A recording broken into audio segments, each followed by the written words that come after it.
Hi, this is Tim of the 1916 Company. Welcome and thanks for logging on. If you love this watch, email me, Team Mosso at the1916company.com for purchase pricing and availability questions concerning this watch. Launched in 2008 and made in 10,007 pieces. This is the Omega Seamaster Diver 300 meter Quantum of Solace James Bond collector's piece. So this was launched for the second of the Daniel Craig Bonds, Quantum of Solace. And although Craig is often associated with the Seamaster Planet Ocean, Omega did not entirely give up on the long-running connection between the Diver 300 meter and Agent 007. So we got a Craig-era Diver 300 meter with the classic combination of the Diver 300 meter bracelet, the skeleton hands, the distinctive profile, and the versatility of a dive watch that has always straddled the line between dive and dress. So, of course, the original version of this watch, launched in 1993, rose to fame on the wrist of Pierce Brosnan back in the 1990s. Daniel Craig represented a reboot for the Bond franchise, but also for Omega, which decided that the Planet Ocean was now going to be the flagship Bond watch.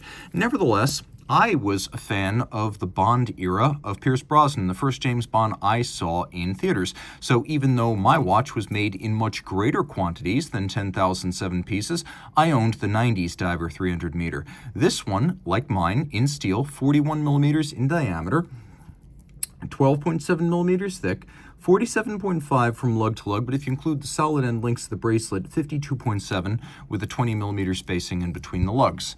Now, of course, with over 10,000 made, it's not particularly exclusive, but it's a lot of fun. A long-running design and one that's become iconic within the Seamaster history. The timepiece wears well for both formal and highly informal occasions, so equally at home, as one might say, on the boardwalk or in the boardroom, or perhaps tactical diving or wearing a tuxedo.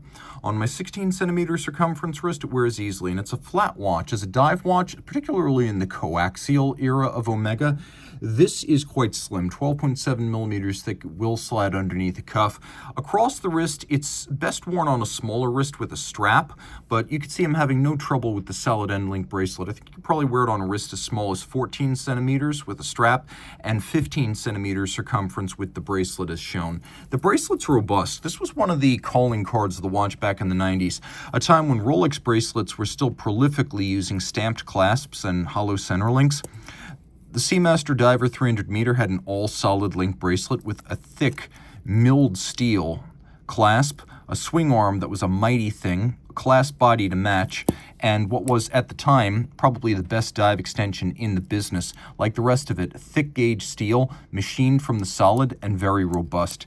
Still closes and opens with a solid snap today.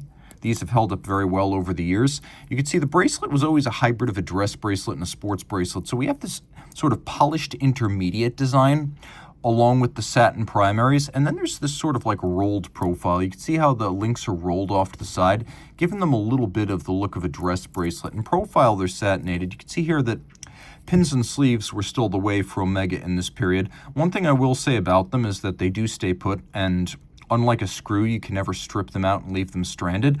But also, unlike a screw, you need a block and a punch if you want to size this at home. But you can see that there are these little intermediate-sized links in there so you can fine-tune the fit if you want to change the size of the bracelet by some margin that is finer than this enormous dive pullout. By the way, I've never taken mine diving, so to speak, but I've often worn it over a thick winter sweater or coat by extending the dive extension. That's another use for those.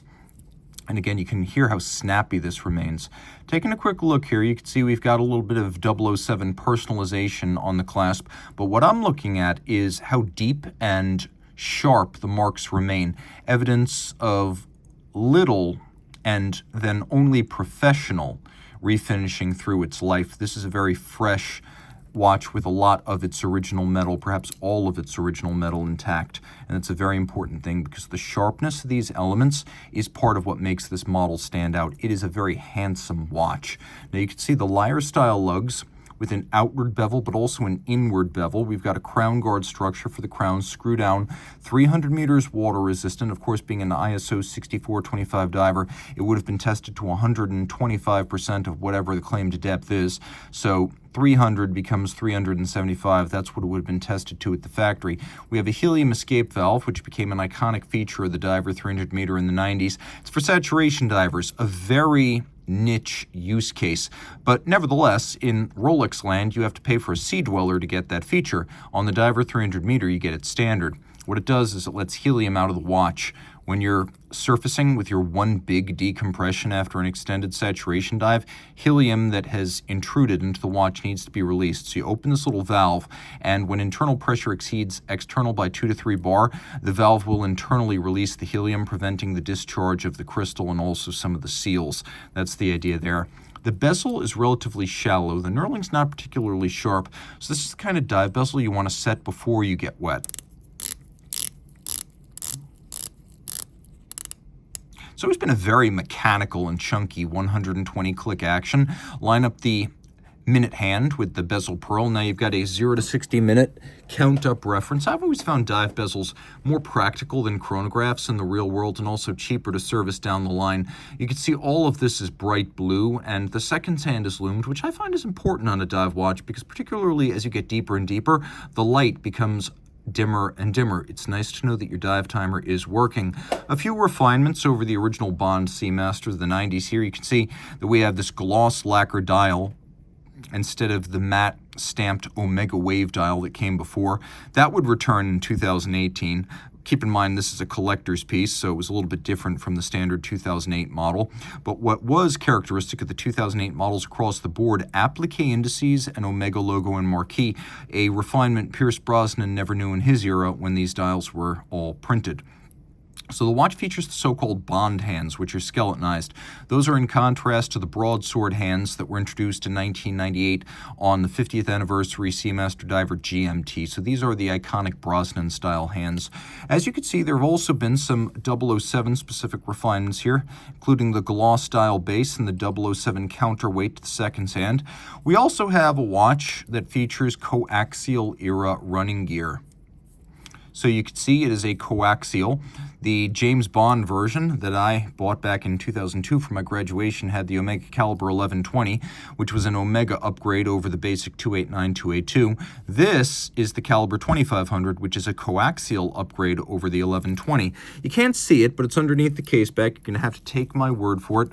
Underneath this 007 commemorative case back, which confirms it is a collectible and is individually numbered, Caliber 2500. Now, by this point, we're well past the Charlie modifications that made the 2500 a robust everyday timekeeper. So this 2500 features a power reserve of 48 hours, a beat rate of 25,200 vibrations per hour. It has a quick set date, hacking seconds, 5-position adjustment, COSC chronometer certification. It pivots on 27 joules.